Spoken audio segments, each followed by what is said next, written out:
All right. Well, good morning. This is the great soils of North Texas. Some people would say it's great. Some people would say it's bad, but hey, it's what we have. And so we have to learn to live with it. We're going to garden in the soils. The soils are going to be the most important thing that we do when we're gardening is to get them right and to improve them as much as we can. And then to just simply understand what they are and what they offer us. So my name is Steve Chaney. I'm the horticulturist here in Tarrant County. All right, Daddy, which is this, soil or dirt? You know, that's been a long discussion for many, many years. Is it soil or is it dirt? Dirt's what you get underneath your fingernails when you worked all day outside, and soil's what you actually grow your plants in. So today we're going to talk a little bit about soil, a little bit about the soils that we have here, what we can do with them, and how we can improve them in order to garden, hopefully successfully. And I think that's the thing that we're all trying to do, our ultimate goal. It's not easy, but it can be done. You know, what is dirt? We have something that blows in the air every day that comes in and gets in places that we don't want it. The soil is what we've got to do to get it out to grow in. Soil is an unconsolidated mineral or material on the surface of the earth, resulting from and influenced by the time, parent material, climate, organisms, and topography. It's a long definition for what soil is. Soil is actually what we grow our plants, our vegetables, our fruit, or everything that we grow it in the soil. And if we take care of the soil will take care of us. So average soil composition, you know, ideally we would like to have a pore space of 50% and a solids of 50%. So that means 25% ideally would be water, 25% would be air, 45% would be inorganic. That's all of the different minerals and materials that are all make up our soil. And then ideally 5% would be organic matter. You know, sometimes we get that, sometimes we don't. Majority of the time we don't have that kind of percentages. We have in the heavy black clay, we have very little air. And that's one of the reasons why it's so heavy and sticks to everything. And red clays, it's just hard and it cracks because we don't have enough water in it. And then, you know, we get some sandy soils and some of the other soils in there that are all different. But ideally, though, you know, when we get back to this part of what we're showing here is the 5% organic matter. That's a goal, a lofty goal to reach for, but it can be done. According to Texas A&M's Soil Lab, the average homeowner in the state of Texas has 0.05% organic matter instead of 5%.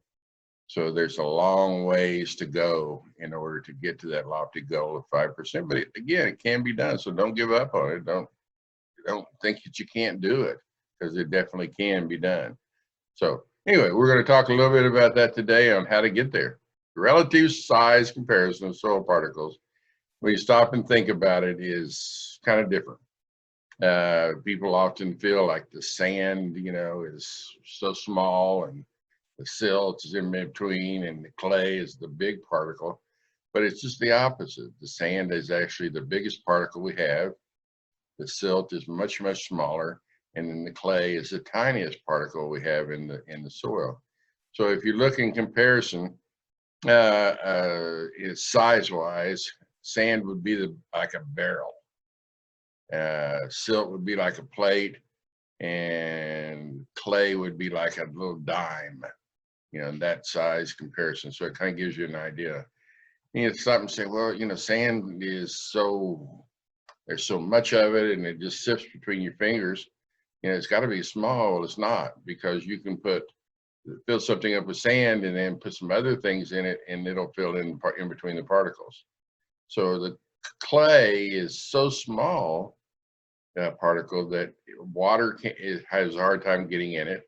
Air has a hard time getting in it. Organic matter has a hard time getting in between the particles of clay. Soil triangle is something we often talk about when we look at soils, and the soil scientists are real high on this. It just shows you the three different things that are involved in soil, and that's the clay percent, the silt percent, and the sand percent. So when you look at this, you know, if it's completely clay, it's 100% clay. Or if it's got 50% clay, you know, silt in it, it's a silty clay, or all the way down to silt. Or if it's 100% sand or a sandy clay. Ideally, if we were going to find something that would be perfect, it would be somewhere in the middle, something in a loam, a little bit of clay, a little bit of silt, and a little bit of sand. Even get down to sandy loam, that's kind of one of those things you really hope for, but very few people actually have. But you can just look at the different percentages, and when you do a soil sample, which we're going to talk about in a few minutes, that is what they will tell you. They'll break it down on the soil triangle and give you percentages of what you have.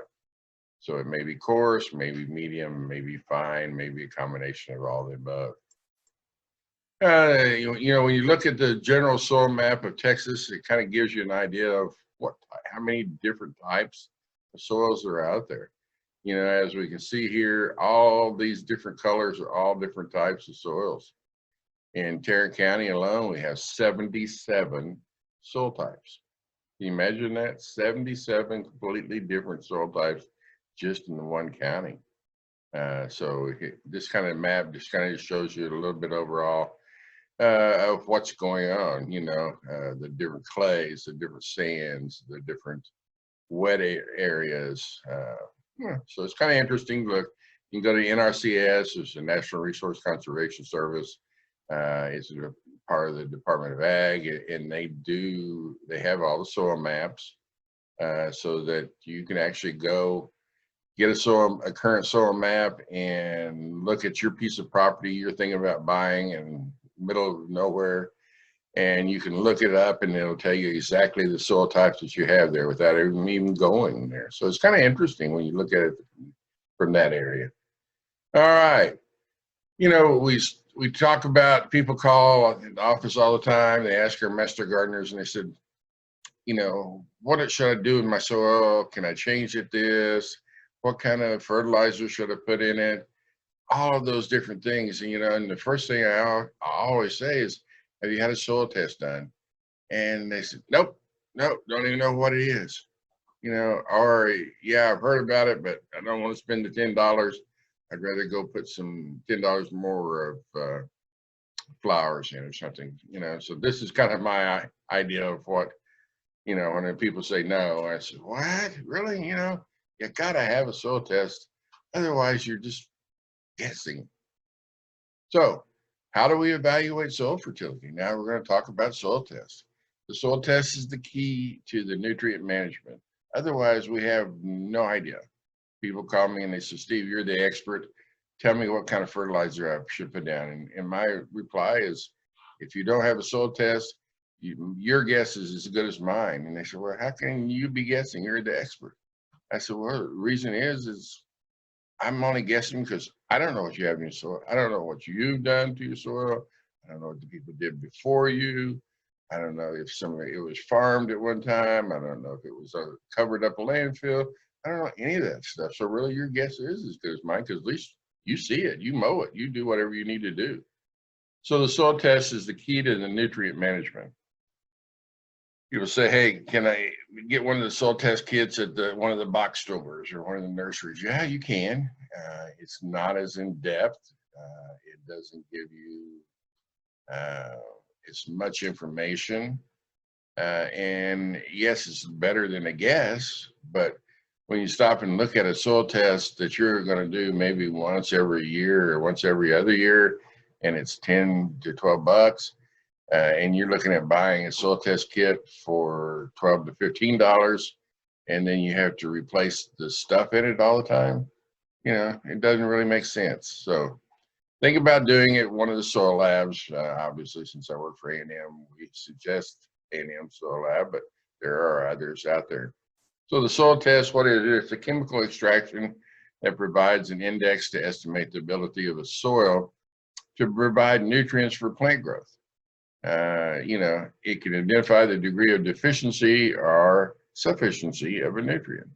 And that's the thing, you know, ideally, we want to have not, we want to have a soil that is feeding the plant. We don't want to be feeding the plant all of the time and giving it other nutrition, because we need to, you know, we need to walk away from it sometimes. We can't always be there, and so we need to let the soil take care of it. That's what it's designed to do. So taking soil samples, there are lots and lots of ways of doing it. We're going to show you a couple of different quick ways, but this is a soil probe, and that's a little bit of PAM.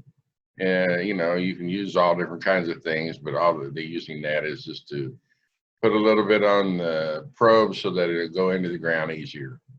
They're only as accurate as the samples on which they're based.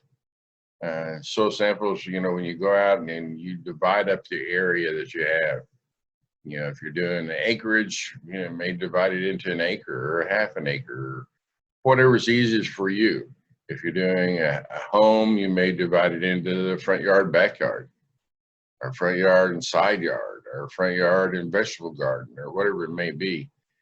So you can get an idea of what's going on. The samples must be representative of the area to be cropped or to be used.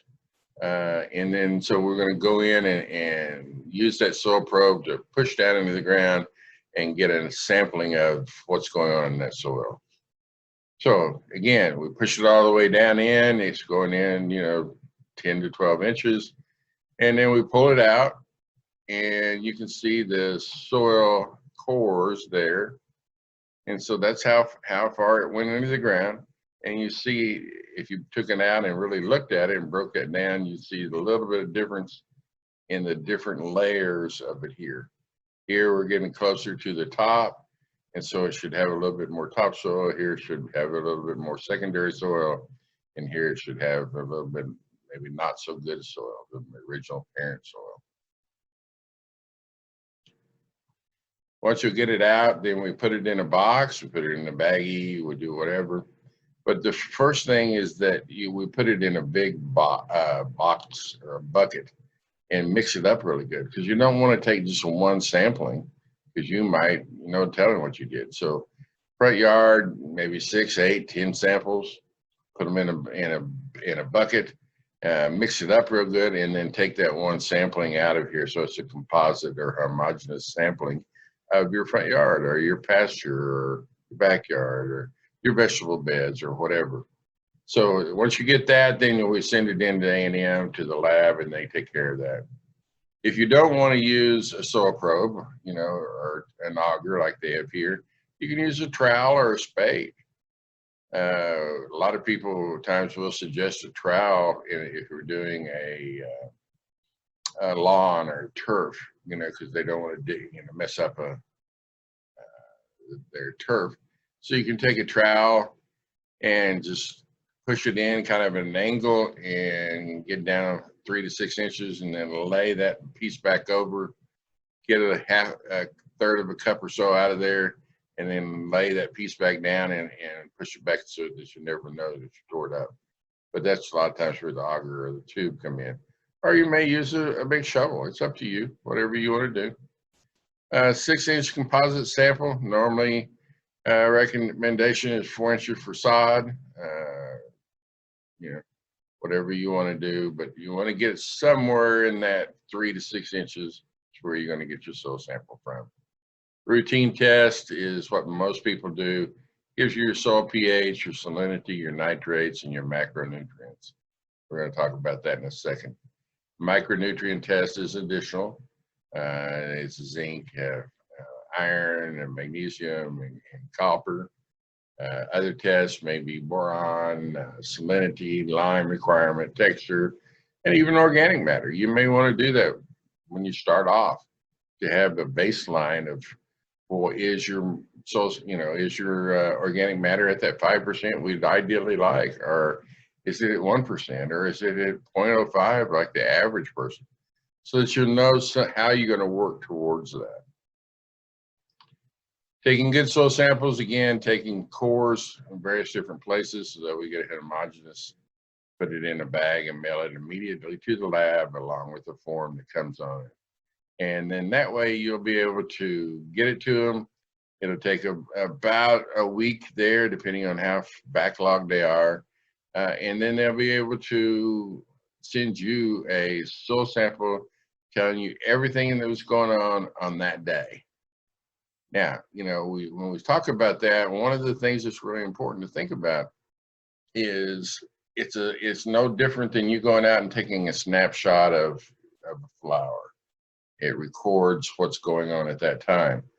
But we also have to think, you know, did I do anything to skew this analysis in the last 30, 45 days? So I want to take a soil sample when I've not done anything to the yard, any additions in the last 30 to 45 days. So now we got the soil sample, we sent it in, we waited a week or so, and now we got it back. And here's what it shows. So we'll start here at the top, 8.9 pH. That's very, very strongly alkaline. It's, you know, it's not out of kilter for our area. As you get farther out west, it gets even higher sometimes. But that's a very alkaline soil, so we have to look and say, okay, if I'm going to grow azaleas or I want to grow something that is a acidic loving plant, I'm going to have a really tough time doing that. And so that's telling me, well, maybe azaleas are not the best for our area. Maybe camellias are not the best. Maybe rhododendrons are not the best. Maybe I need to find a plant that likes alkaline soil a little bit more, but gives me that same color bloom or the same color foliage or whatever I'm looking at, because I can't change it very much. Conductivity is 138, so that's basically none. So that's showing you that your electrical conductivity of your water molecules in there are good. They're even and not really high. We get down to the first one as far as your nitrogen or your nitrates, that's 7 parts per million. So everything is in parts per million, ppm. And then you come over here to the scale and actually look at it, or the graph, and you can see that's very, very low. It's, you know, quite a bit low. And so we need to figure out how to get that higher. And so you come over here and they recommend 0.8 pounds of nitrogen per 1,000 square feet. So, you know, if you roughly know that when you measured your yard that it was 2,000 square feet, then you need a, you know, 1.5 pounds of nitrogen. And we'll talk more about that in a minute. Phosphorus is at 10, and again, that's parts per million. The critical level where we would like to try to get it to so that our levels are right here on the critical level or right here below it, because the critical level just tells you that this is the point which no additional nutrients are recommended. It's not critical that it's going to die or anything. It's just critical to get it to that so that it has everything it needs. So you can see that nitrogen is low, a long ways away from it. Phosphorus is a long ways away from it. Potassium is a long ways away from it. So they're suggesting 0.8 pounds of nitrogen, 3.1 pounds of phosphorus, and 3.2 pounds of potassium.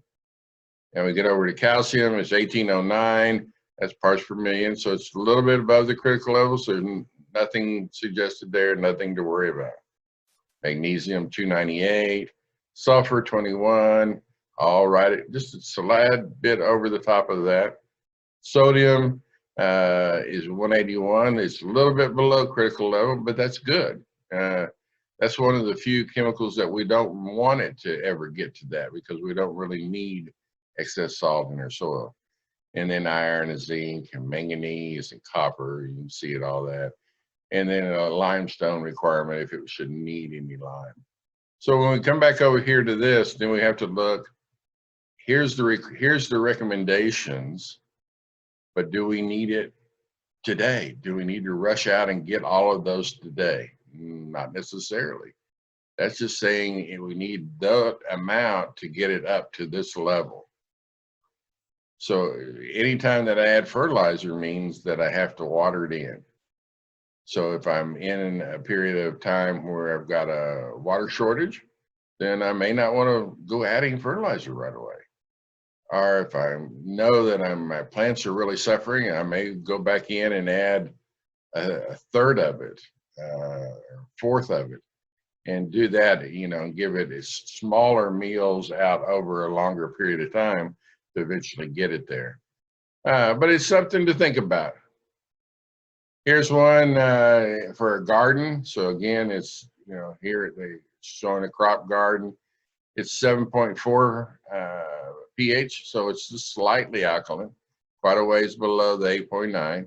Conductivity is slight. Nitrate's 17, so it's better than that other one was. But this is now where a lot of times when you see an issue, phosphorus is at 1109 parts per million. Critical level is 50, so it's way, way over. It's almost to the excessive point. So we want to make sure that whatever we add, we don't add anything that has phosphorus in it. Potassium is 748. Again, that's almost the same. We don't want to make sure that we're not adding any phosphorus or potassium. Calcium is extremely high at 7,100. So that's telling us, you know, you look at what we have in the soil, maybe an issue of what kind of fertilizers we're putting, or what other soil amendments we're putting, or that we just have a very calcium-rich soil that we don't want to add any more to it. So, and then you get down here. At the bottom, it tells you, you know, apply an additional 1 pound of nitrogen square foot every 4 to 6 weeks as needed. Phosphorus is highly elevated. Avoid phosphorus-containing fertilizers and organics for the next 5 years. That's so high. They're telling you right up the front, for the next 5 years, you don't need to put anything down. And you might even want to retest it annually to make sure that, you know, it's not coming from somewhere else or coming from the water or whatever it may be. So again, that's what the soil samples are going to tell you.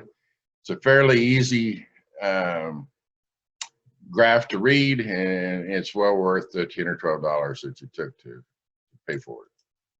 So we talk a little bit about soil pH, the master variable. It's a measure of the hydrogen ion activity. So the pH scale goes from 0 to, or actually 1 to 14. 1 is the most highly acidic, 7 is neutral, right in the middle, and 14 is the highly alkaline. So remember that a pH unit change is a 10-fold change in acidity or alkalinity. So that means if I'm here at 7 and I go to 8, 8 is 10 times more alkaline than 7 was.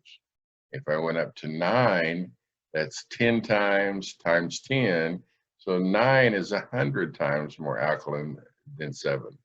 And consequently, if I went back the other way, it would be 10 times, you know, 6 would be 10 times more acidic, 5 would be 100 times more acidic. So it's kind of something to think about. Again, we cannot change this very much at all. Over a long period of time, we can change it a tad bit. Over a short period of time, we're really not going to change it. So there's no sense if I'm up in that 8.9, like in that first soil sample, way up here, there's no sense in ever thinking that I'm seriously going to be able to grow a highly acidic plant unless I put it in a container where I can control every bit of it. And then I'm still going to struggle because of the heat and the water differences and all those things. Why is it called a master variable? Well, soil pH does so many different things. It controls the soil microbe activity in the soil. Without the microbes doing their work, we've got essentially a dead soil. It controls the nutrient exchanges, so that's important. The nutrient availability, it can lock up. You may have all of a particular chemical you could ever use, but it's locked up because of the pH variable. The gaseous exchanges, the chemical degradation, and the CEC. So Range of alkalinity, to give you an idea, if we get to 8, which is that other one, that first one was 8.9, it's too alkaline for most plants to even grow. So that's 8.9 just right here. It's, it's going to be tough to do anything. It's a arid, semi-arid area. When we get down to 6 or lower, it's actually too acidic for most plants. There are some that like it. Blueberries love it. Strawberries, rhododendrons, some of those things really like that, but they don't like it too low. So it's kind of looking and understanding what the pH is telling you. So here's the pH measurement scale, which I thought was kind of interesting. If you get up down into the 0, that's the same thing as battery acid or hydrofluoric acid. I mean, it'll just eat it up. 1 is hydrochloric acid. 2 is lemon juice or vinegar. 3 is grapefruit. 4 is tomato juice. Soft drinking water is 5. Urine or saliva is 6. Pure water is 7. And you think pure water, that's got to be great. Well, sometimes it's not, because in order to get pure water, you're taking everything out of it. And you put it in some of the, pure water in some of the old cast iron pipes and stuff that we used to have, and it'll destroy them because it tries to pull all the minerals out of the construction of it in order to not be just pure. So you get up into 8, that's seawater, 9 baking soda, all the way up into bleach and liquid drain cleaner. So if you got something in the 14, we're in trouble. So don't worry about that. I've never seen that except in the lab. All right, relations to pH. We talked about the availability of nutrients. This is kind of interesting when you think about it. Is here we are at neutral, and so we've got plenty of nitrogen. But if we get too alkaline, it starts narrowing down. And if we get too acidic, it starts narrowing down. We still have plenty of nitrogen there. It's just now becomes locked up due to the pH, and it can't be accessed by the plant. Same thing with phosphorus, potassium. The higher you go, there's plenty of it. The lower you go, the less of it's available. Same thing with sulfur. We're using sulfur to drive it down and limestone to bring it back up. Calcium, really drops when you get down but much below neutral. Magnesium, molybdenum, iron. And iron's I always thought was kind of funny, is that the higher the alkalinity becomes, the harsher, less amounts of iron are available. But when we look at the really high alkaline soils, the majority of them are red. And you think, okay, well, why are they red? It's because they have an excess amount of iron in them. But as you can see, neutral's here, 7, and basically from 7 up, there is no iron available. So it just locks it up because of the pH. And so that's where we have to do iron amendments in order to keep it from having an iron issue. Same thing with manganese, boron, copper, and zinc here. All right, now we talked about soils, we talked about dirt, we talked about pH, we talked about soil samples. Now, okay, we're going to talk about how do we fix it. So here's some of the types of soil and natural amendments for making your garden healthy and ready to go. And I think most people really like these natural amendments. Most people like the organic methods, and that's great. It doesn't mean that if you choose to go inorganic, doesn't mean that you're a terrible person or anything. It just means that's the way you chose to go. So we're going to talk a little bit about some of the natural amendments and some of the natural ways of doing it. So the number one, the best way is compost. I mean, that's just simply adding organic matter to you. So, when we can buy it in bags, we can buy it all different kinds of things, but somebody has to make it. You can make it in your backyard, and that's fine. But if you need lots of it, you're going to have to get it in a commercial facility. So these are commercial windrows, and it's just long rows that the wind can kind of move around a little bit, room in between for a tractor to go up and down. Some of those can be 6, 8, 10, 12, 15 feet tall. And the tractor goes down here and he turns it to the left or turns it to the right, depending on how he's got his blade set. And it sits there and starts breaking down for X amount of time. And then they'll come along again and turn it again, either left or right, so that the bottom becomes the top and the top becomes the bottom to help keep it from breaking down to finish and make good compost. Home compost, same thing. It's just in a lot smaller area, a lot smaller quantity. It's just simply broken down, decomposed organic matter. It's a soil enrichment product. You can't beat that. That's hands down, that's the best soil amendment you can do. That's just adding organic matter back to the soil. And the reason you say, well, why is it so good? It you know, at some point it was alive. You know, it was a leaf, it was a twig, it was a branch, it was some fruit or whatever it may be. So it has all of those nutrients that we need for the plant to grow already there. And so we just decomposed it, put it all in there so that we can use it again. Home composting. So, you know, this is a long, lengthy talk about it or description about it. But basically, if you want a healthy, productive landscape, you know, first thing you got to do is build a great soil. It's not quick. Even if you got all the money in the world, it still takes time. Most of them, gardeners make the mistake of looking first to, okay, what kind of fertilizers or what kind of magic tonic or what kind of miracle working concoctions can I put on to make it a great plant? You know, that's all I worry about. I'm not caring about anything else. But there's no long-term substitute for proper soil building. If it's poorly drained, if it's acidic, if it's alkaline, if it's compacted, if it's low in organic matter or has poor structural characteristics, it doesn't matter how much fertilizer you add, the end results are going to be disappointing. And I might be able to get, you know, by doing all those things, I might be able to get some carrots, but, you know, the second set of carrots or the third set of carrots, it's going to get back to being nothing because I can't add it all the time. So I need to figure out how to get soil good, and that's through the use of compost.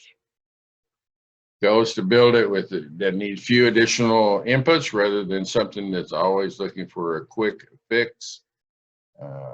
Gardeners who want to get garden naturally are willing to build it over time. They recognize the value of doing it. It's like the old farmers, you know, they didn't start and have a whole bunch of quick things. They say, okay, I've got to put some stuff in here and I've got to follow the method, and it's going to take me a while to get to it. But once I get to it, the value is they're going to be there. And so they enjoy the benefits for years to years coming of great soil, healthy plants, and productive gardens. All right, so one of the things that we can do once we have the compost, and this is a lot of people talk about this, is compost tea. And you think, okay, what is compost tea? It's just compost. It's diluted in water. You get all the nutrients out of it, and you put it in something that you can spray it instead of having to shovel it. So here is a compost tea digester, more of a commercial situation.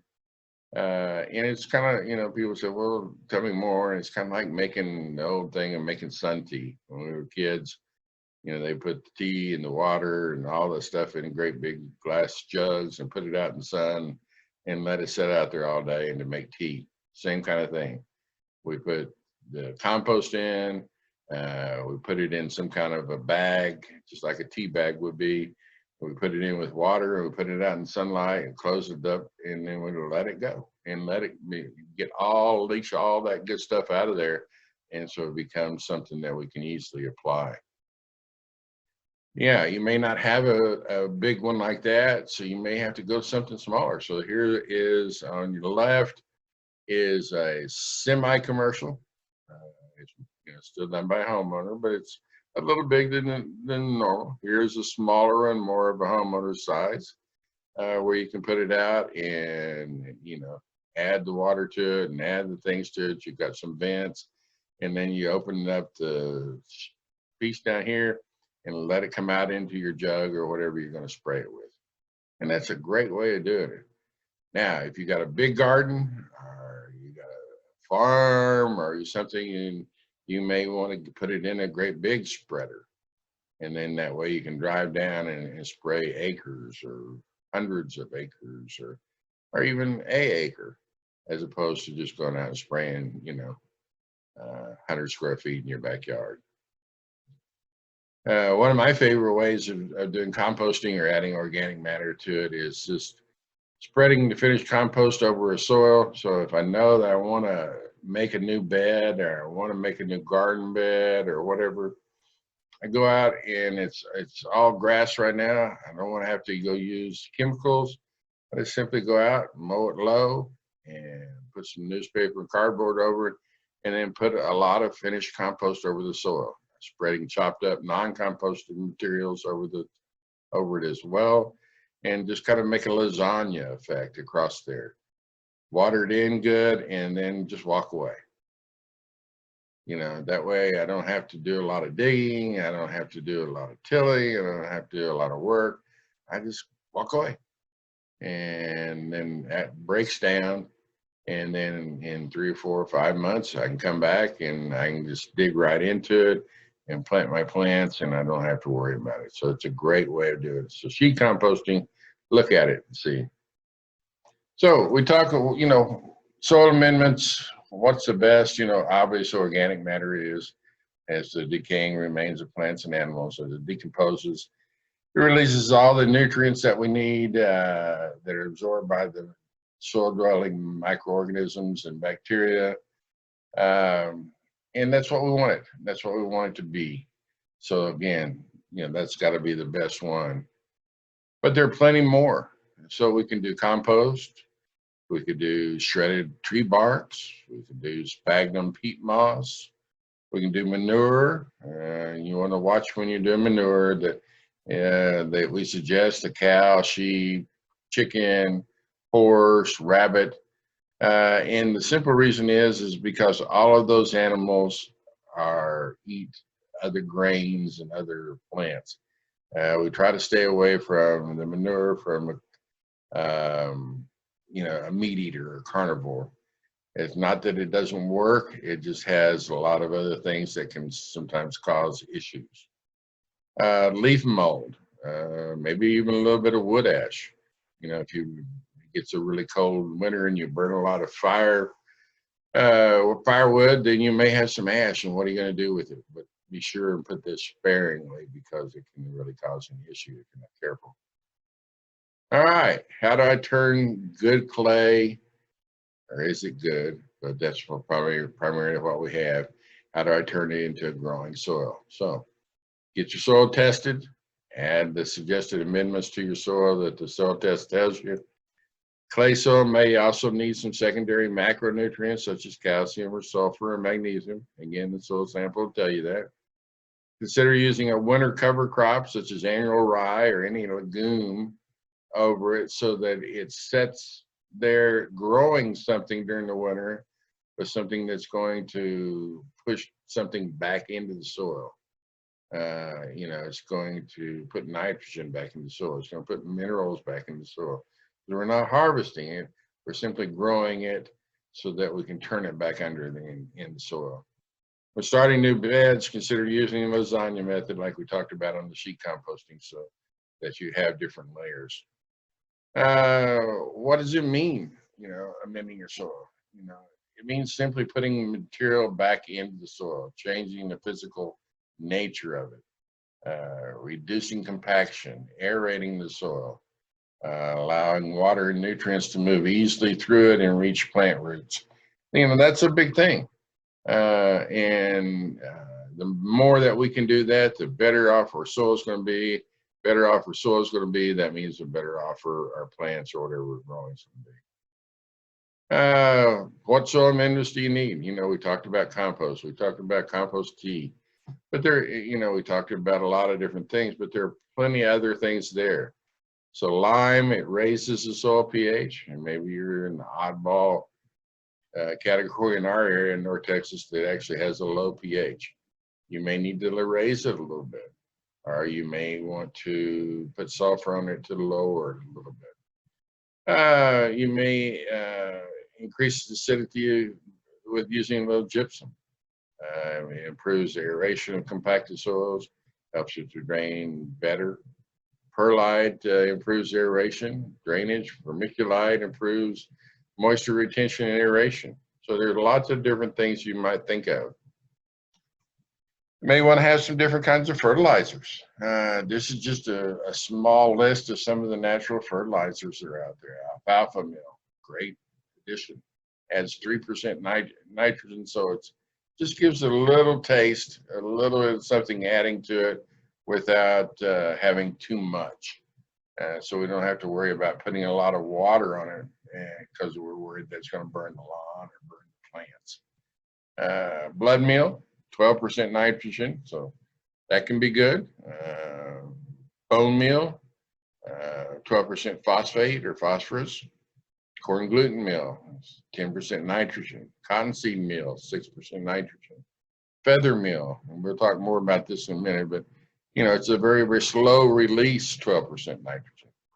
Fish meal is 10%. Fish emulsion is 5%.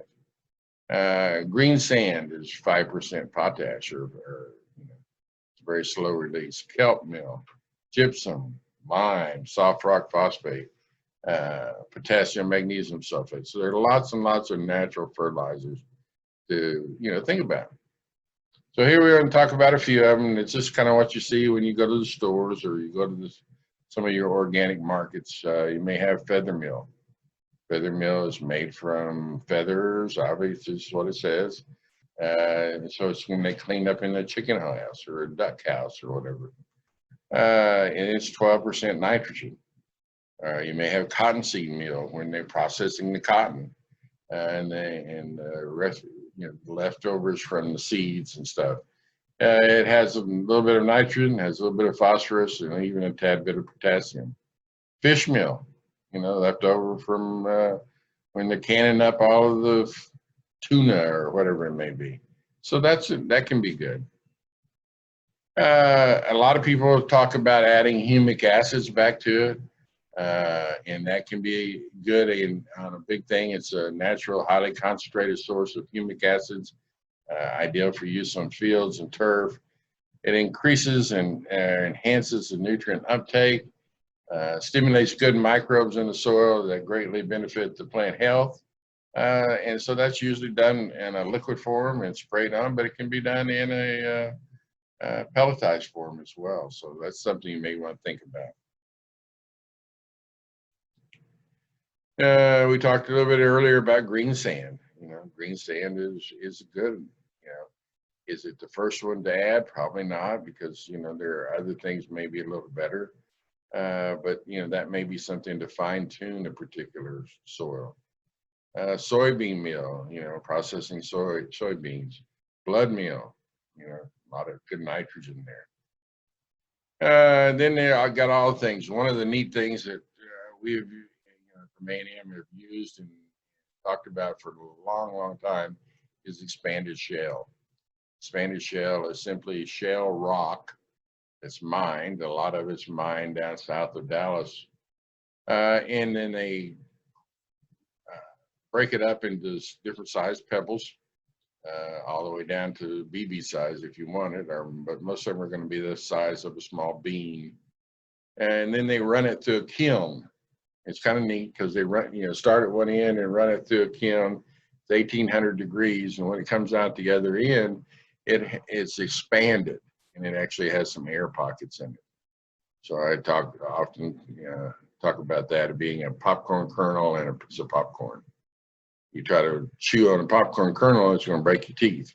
You chew on a piece of popcorn, it's good because it has the air in it. So, expanded shell, you add one time, it's a little expensive, but you never have to add it again. And so what it does, it gets in between the clay particles and opens them up just a little bit so that air and water can get in between. And then all of a sudden that clay particle becomes a great soil. So consider expanded shell. Rock phosphates, lava sand. A lot of people like lava sand. Texas spring sand. Dry molasses, it's a sugar that you add to your soil. It can be good. Alfalfa meal, sulfur and potassium and magnesium. Maybe again blood meal or green sand or bone meal. Just remember, anytime that when we start adding blood meal or bone meal, that's very much organic. Sometimes blood meal can draw in some other animals because they like the taste of it. Sometimes bone meal can do the same thing, so be careful there. Here's one. See, this has got sphagnum peat moss. This has got a mushroom compost. A lot of people talk about mushroom compost. This really can be good, and it can really give you a big boost in your soil, but it also can be very hot. And we want to be careful that we don't get something too hot that it burns the roots of the plant. Sphagnum peat moss is good. A lot of people like peat moss. You just got to remember what peat moss is. It's a material that got compressed and then solidified down. And so when they dig it up and cut it out in great big bales. And then you pull it apart, you buy a bale of it, you pull it apart, shred it, and then you soak it forever trying to get it hydrated. Once you get it hydrated, it's really good. It holds a lot of water. But if it ever gets dry and you have it out here in the middle of it, you mixed it in out here and it gets too dry, then you may have pockets that you can't get rehydrated. So you be careful on using that. Again, the mushroom compost is a great addition as well. Great gardens begin with great soils, and it takes somebody working it to get there. It doesn't come overnight. All right, so we've talked about what kind of soils we have. We talked about some of the amendments. We've talked about soil samples. We've talked about some of the things that are there. Now, one of the things that we've got to do sometimes is to get it in there. We can do the sheet composting where we just let it sit, but sometimes we have to go in and till it. So here's the advantages of tilling. Fast and easy way to mix soil or add organic matter. It's a great way to aerate the soil, and it's a great way to get nutrients released.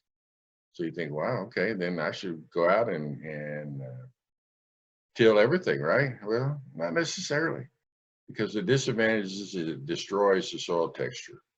And so you stop and think about it. You got soil texture built, you've got earthworms, you've got all these different things in there. And now all of a sudden we come in with this great big tiller that's just tearing everything up. So it can actually cause some more issues than it sometimes is worth. It'll tear up earthworms, it'll tear up all other soil life. Every time that we've got the organic matter down into the soil, and then we go in and till it, we bring some of that back up to the top. Well, then that starts breaking down faster in the heat and or water on the top. So it actually makes the water, soil matter, deplete quicker. Brings the weed seeds to surface. We've got plenty of weeds in the ground. We think we got them under control, and then you go out there and you till your garden up, and you come back, it gets a little bit of rain, come back out there a couple of days later, and you find out, I got weeds everywhere. Where'd they come from? Well, it's because we tilled it and brought it to the soil or to the top. And then last but not least, it can create a hard pan, because if we have a really heavy clay and that goes down, feet and feet and feet, and we go in and we till down 4 inches or 3 inches or 6 inches, and then we stop there because that's as far down as the tiller gets, then we have this nice soil on top. Sometimes we'll create a hard pan underneath there where, we've got a hard pan here and we've got the 6 inches of soil up here. but it's just like having concrete or creating a bathtub down here. So we want to make sure that we don't do that. So if you can, stay away from tilling as much as possible. And, yeah, it's quicker, but it's not always the best. If you're going to till it in, you till in raw organic matter such as manures, leaves, straw, sawdust, any other kind of organic matter you can find, and put it in the fall when you're not going to do anything. You're just going to let it sit there and break down and get really comfy and take a long nap, kind of like a bear during the winter, you know. And then ready to come out. Bear comes out in the spring. He's hungry and kind of in a bad mood because he hadn't eaten anything for several months. So, and there's nothing much left. After everything's broken down, that's what you got. So it's going to come out and it'll be ready to grow. It'll be ready for some soil amendments. It'll be ready for some care. And then you can go. So also can be turned in with a garden fork. Sometimes that's better than using a tiller. Mulching it, once you get it all amended and you get everything ready and you get it planted, you got to mulch it. Whether it's a vegetable bed, whether it's a flower bed, it's whatever. Mulching is extremely important. Even if it's in a pot, a container, mulch it. Biggest thing is it deters weeds. Because if it's mulched heavy enough, there's no sunlight hitting it, then you've got very, very little weed growth. Moderates the soil temperature. We want to keep the soil temperature as low as possible, especially during the summer, because you get 105, 110 degree day, and you got a soil that's not mulched, this is bare to the sun. The temperature of that soil, the top 2 or 3 inches, can get up to 140, 50, 60 degrees, and that'll burns all the roots up. It protects the soil structure, helps prevent erosion, acts as barrier between soil-borne disease organisms and plants, conserves soil moisture, which we definitely need, so that we can mediate that soil temperature, moisture at all times. Enables the roots to use the top portion of the soil, keeps produce clean in vegetable gardens, and increases the number and activity of beneficial microbes in the soil. Because that mulch ends up breaking down, and you've got a ready-made compost right there waiting for you. All right, you want to protect your healthy soil. You may want to add some additional organic matter. You may want to use organic fertilizers or non-organic fertilizers. And there's always that discussion, which is best. That's up to you. There's no better way. There's no best way. Because if you break it down into the purely scientific form, the plant does not know the difference between an organic or a non-organic fertilizer. It has to chemically change what's in there in order for it to be able to be uptaken in the form that the plant can take. Now, is a organic fertilizer better for the environment? Quite possibly. Is it better for what you're eating or consuming? Quite possibly. But again, if you choose to go organic, that's great. If you choose to go inorganic, that's fine too. The world's not going to end. Moderate use of chemical fertilizers, if you're going to use chemicals, the least that you have to put in. Minimal tilling, don't step and trot on the soil, because the more you walk on that soil, the more compacted you make it. Be sure and mulch it, and then again, if you're going to have to use a pesticide, use it only when necessary and use the least toxic pesticide. People call and they say, well, I have aphids or I have whiteflies, what do I use? And I always tell them, put a nozzle, a high pressure nozzle on your hose and use some water first. See if you can wash them off. And I said, well, where do they go if I wash them off? They go in the soil. Or don't they come back? Yeah, they do, some. But if you wash them off enough times, eventually they'll say, hey, I'm done with this guy's yard. I'm going next door, because he doesn't even have a hose. And they'll leave you alone. So, something to think about. Microbes feed your plants. Again, like we talked about at the beginning, we want to feed the plants. We don't want to, we want the soil to do it. We don't want to be the one that's feeding the plant all the time.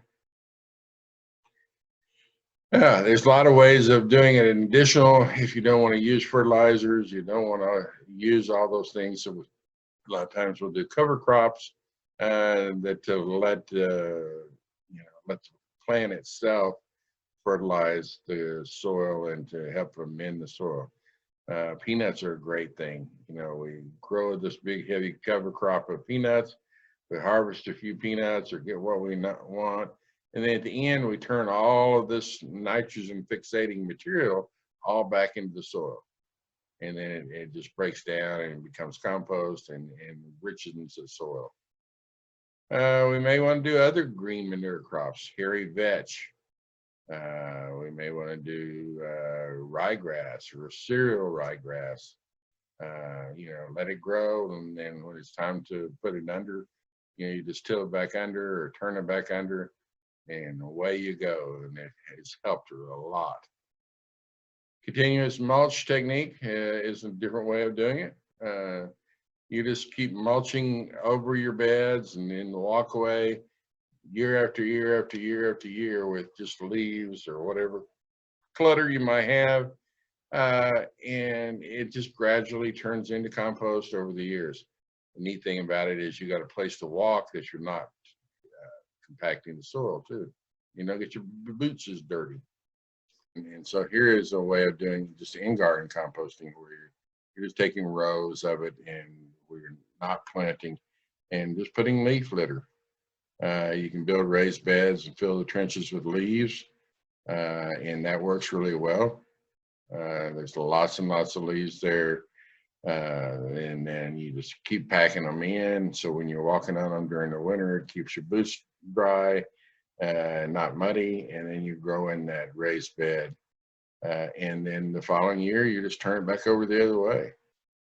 So you can walk on them. You can add more leaves as the walkway sink down over time. And it's a lot better than sending the leaves to the landfill. It creates an all-weather walkway. After a few months, the walkway organic matter is decomposed and ready for use as mulch or a soil amendment. It's a great way of doing it. It's inexpensive, and you just dig it up and use it. Here it is, the original soil there. Compost may be used in garden, hauled to another spot, and then you just do it again. Refill the trenches, add more leaves, other organic matter, and begin that cycle all over again. So we've got bad soil. Here's where we started. Here's where we are when it's all over. Something that'll grow, something that'll keep everything healthy, and something that you can enjoy. So you got to tell me. You want your yard to look like this, or you want your yard to look like this. Healthy soils are not an accident. It takes work, it takes time. But once you get up there, then you can sit back and enjoy all the work that you did. So last thing is to think about it when we look, we talked about growing vegetables and flowers and all those things, but look at our turf. So a lawn with a hard compacted soil and shallow root growth here. And so that's what, then we get a cold or we get drought. That's why your grass dies so quickly, because the roots are very, very shallow. If you go in and amend it and aerate it down, pour some cores out, put some soil amendments down in there, then now all of a sudden that is much healthier turf.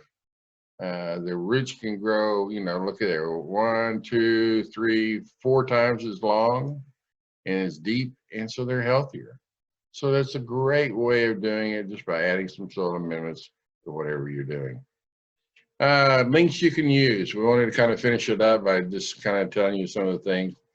All the latest and greatest AgriLife Extension publications are at http://publications.tamu.edu. And if you don't want to remember all that stuff, just put publications.tamu.edu. Just about anything that you can think of, whether it be apples or oranges or carrots or whatever, you can just put in that word and then .tamu.edu, and let the power of the computer take you right to it. If you want to go do soil testing, you can go to the soil testing lab. They also do water testing and forage testing.